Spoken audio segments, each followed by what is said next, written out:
Press handstand, straddle eccentric. If you're an adult gymnastic skill seeker who wants to unlock the straddle press to handstand, you're going to want to check this out. The eccentric straddle press handstand is a progression towards the straddle press handstand. We can use eccentrics to build strength and control in a movement before training the concentric. You might not be strong enough to do the straddle press handstand yet, but you can start to build the required strength, balance and coordination by performing the eccentric. If you can hold a 30-second freestanding handstand and a straddle handstand for 10 to 15 seconds, you're ready to start training the eccentric straddle press. You can perform this movement on P-bars or with your hands flat on the floor. You can also enter the handstand via a split kick up, tuck kick up, straddle kick up, pike kick up, whatever you prefer. Start by kicking up to handstand and holding a nice straight handstand with the feet together, the toes pointed, the knees locked and a strong posterior pelvic tilt, PPT. Pull the rib cage down, keep the shoulders elevated and the shoulder angle open.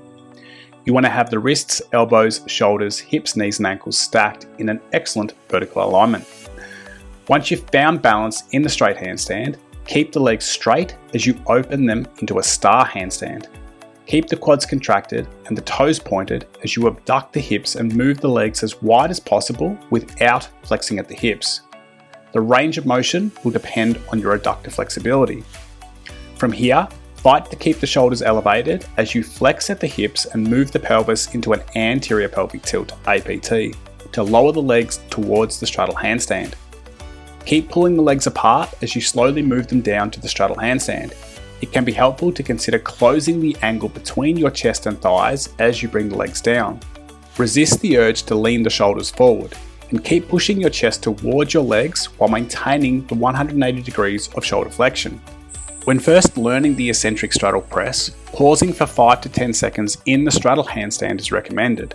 This helps us build strength and awareness at a critical point of the straddle press to handstand. How this next phase will look is going to depend on your pancake flexibility.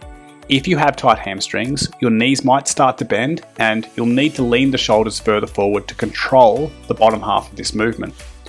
Aim to keep your arms and legs as straight as possible as you contract the hip flexors to close the angle between your torso and thighs and pull your feet towards the floor. Compress as much as possible to bring your feet as close to your hands as possible. The aim is to show control in the eccentric straddle handstand press from top to bottom. At no point should gravity take over. When learning new skills like the press to handstand, it's essential to slow the movement down as much as possible.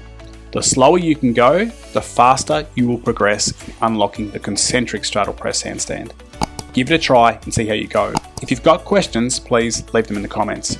If you found this video helpful, please hit the like button and subscribe to the channel.